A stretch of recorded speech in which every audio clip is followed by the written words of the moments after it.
Gaming on the go used to be the domain of smartphones and Nintendo consoles. And while that's still true, the rise of the handheld PC means there's more selection than ever when it comes to choosing the best handheld gaming console.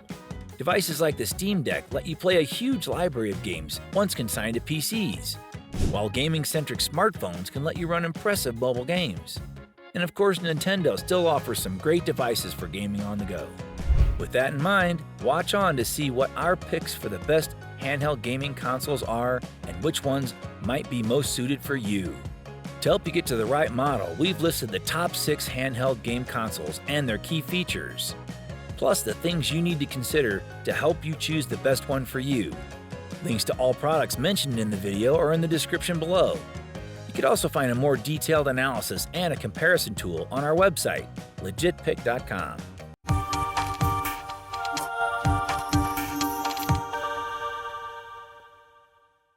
Number 6. Retroid Pocket 3 Plus. The Retroid Pocket 3 Plus is an Android device with far less power than the Steam Deck or portable Windows PCs, so the only way you can play modern games is via cloud streaming. But if you primarily want a handheld to emulate older games wherever, this is the generally comfortable and at $149 reasonably affordable way to do so. We praised this handheld's predecessor, the Pocket 3, in 2022. The Pocket 3 Plus is effectively the same device, but with a stronger chipset and more RAM. The design is like a smaller Nintendo Switch Lite, which is to say it's slim, lightweight, and sufficiently ergonomic so it's not fatiguing to hold for long sessions. The 4.7-inch touch display isn't huge, but it's bright and saturated with a sharp enough 750 by 1334 resolution and a 16 by 9 aspect ratio that plays nice for cloud streaming and emulating systems like the PSP. You'll get borders with some older consoles though. The hardware still has some quirks. The face buttons are on the beady side, the start and select buttons are oddly placed on the left-hand side, and the triggers aren't pressure sensitive. The joysticks are on the shallower side too, though they're smooth and accurate in action. For the money, the Pocket 3 Plus is built well and easy to carry. The Pocket 3 Plus can emulate consoles up to the Dreamcast PSP range fairly comfortably, so you'll have few troubles if you're mainly looking to play older games from the SNES, PS1, and earlier. After firmware updates, the device's performance also has improved, with more demanding machines like the PlayStation 2 and GameCube. It's still not flawless, particularly with the PS2, but numerous games are at least playable, which is impressive at this price. You can also play most native Android games and stream games from a PC, Xbox, or PS5. Battery life will depend on what you're playing, but typically lasts between 5 and 7 hours. By default, the Pocket 3 Plus has a smooth plastic shell, but Retroid sells a metal version of the device for $30 more. That variant also comes with Hall Effects joysticks, which can be more durable over time. The company also makes a handheld called the Pocket Flip that's more or less the Pocket 3 Plus with a clamshell design. That one costs $10 more and uses sliders instead of joysticks. But if you'd prefer a form factor that's closer to a Nintendo DS than a Switch Lite, feel free to get that instead. Number 5. Nintendo Switch Lite. The Nintendo Switch changed the face of modern handheld gaming devices. The Switch Lite, as the name suggests, is smaller and lighter than the original Nintendo Switch, but it still boasts most of the same features. The Nintendo Switch Lite is a compact and portable gaming console designed exclusively for handheld gaming. What that means is that, unlike the Nintendo Switch, the Switch Lite cannot be used with a dock. As a result, you end up saving a couple of bucks while still getting stellar performance. One of the most significant advantages of the Nintendo Switch Lite is its lightweight and portable design. It's great to use while traveling. Add to that, it's incredibly comfortable to hold for extended gaming sessions. The build quality of the Nintendo Switch Lite is another notable feature. It feels sturdy and durable, ensuring that it can withstand the rigors of mobile gaming. In terms of games, the Switch Lite boasts an exhaustive library of Nintendo's iconic games, including beloved franchises like Mario, Zelda, and Pokemon. As for the battery, the 3570 mAh battery can easily last for 4 hours on a single charge, which is pretty good. Number 4. Logitech G Cloud Gaming Handheld. The Logitech G Cloud gaming device is unique and certainly stands out. It's a cloud gaming machine that primarily focuses on enabling gamers to play wherever and whenever. It supports streaming services like the Xbox Cloud Gaming Platform, and NVIDIA GeForce Now. NVIDIA's platform allows you to play the games you already own, assuming it's supported on that platform, while Xbox offers hundreds of selected games for you to choose from. The Logitech G Cloud is a compact, lightweight, and great-looking machine. It's powered by the Snapdragon 720G chip and has a 7-inch IPS FD 60Hz display. It's excellent for users with a great internet connection and those who want to play AAA titles wherever they go. That said, the device lacks one key feature: cellular connectivity. You'll have to rely on hotspotting from your other devices or rely on a good Wi-Fi connection to play games. There's also no option to add a SIM card, making it a tough sell for many. Number 3. Valve Steam Deck. Valve's Steam Deck is very close to the best handheld gaming console in our eyes. Running on SteamOS, gamers will have more freedom for tinkering than the Nintendo Switch console lineup, but it's also more technical to set up and get running. It's not the best gaming console for kids. It's the best portable gaming PC though. There's a huge amount of Steam games to choose from, and the 16 gigabytes of onboard RAM is more than enough power for the majority of games out there. Downsides? Some games won't work straight out of the box, and either require a little bit of tweaking on your end or on the developer's end. In terms of design and handling, the Steam Deck has two thumb-sized analog sticks on either side of the 7-inch LCD touchscreen.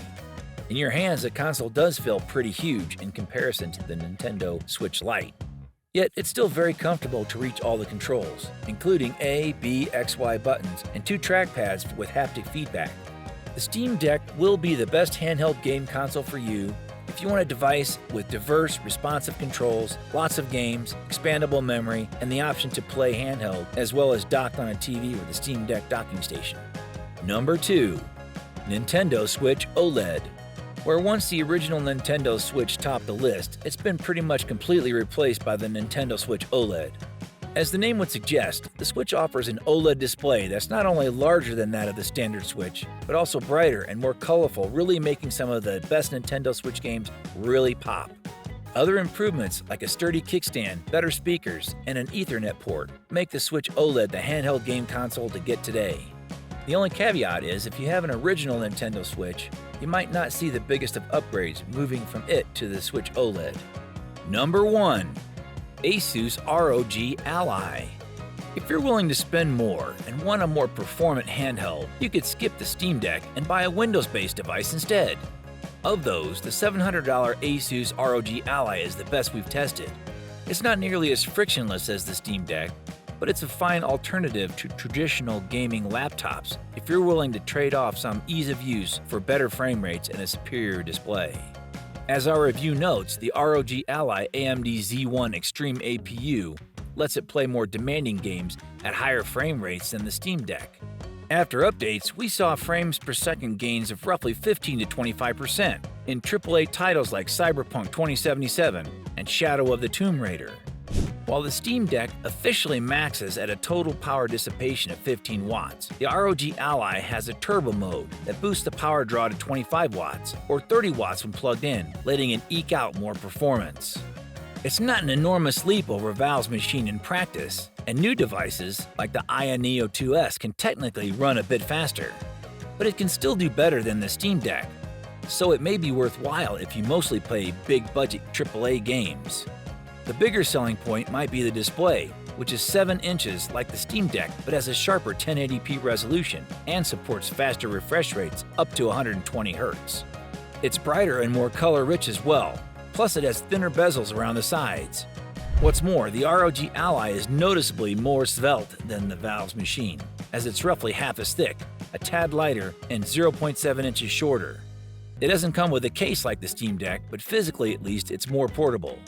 Because the ROG Ally runs on Windows 11, it can play games from any gaming client, not just a selection of compatible games on Steam. If you've built up a large library of other stores like Epic, GOG, itch.io, Battle.net, or the Xbox app, you generally won't have to jump through as many hoops to play them here. There are trade-offs, however. The ROG Ally's upgraded performance and display come at the expense of battery life, which usually sits in the 2-hour range. The Steam Deck isn't a battery champ either, but it can last longer with less demanding titles. While the ROG Ally is less of a brick, its back is a bit sharper than the Steam Deck's more rounded grips. If you can handle the extra weight, the Steam Deck may be more pleasing to hold. The main issue with all Windows handhelds is that Microsoft's OS simply isn't designed for this form factor. Having access to any gaming client is fantastic, but whether a game works smoothly out of the box can feel like a crapshoot. Sometimes the UI won't scale properly. Other times you'll have to spend several minutes fiddling with the graphics settings or key bindings. Navigating the OS with a touchscreen keyboard is a chore. Nobody will confuse the Steam Deck with the Switch, but after a year of software tweaks and community help, it's become much simpler to just pick up and use than any Windows alternative. With SteamOS, you know exactly which games will work with minimal issues. And there you have it, gamers. From retro emulators to cutting-edge portable PCs, the world of handheld gaming has evolved into a diverse and thrilling landscape. Whether you're a casual player or a hardcore enthusiast, there's a handheld console out there tailored for your needs. Remember, the right device not only offers the best games, but also fits seamlessly into your lifestyle. If you enjoyed this video, make sure to give it a thumbs up, subscribe for more, and hit that notification bell to stay updated on the latest gaming tech. Until next time, game on, and may your adventures be epic.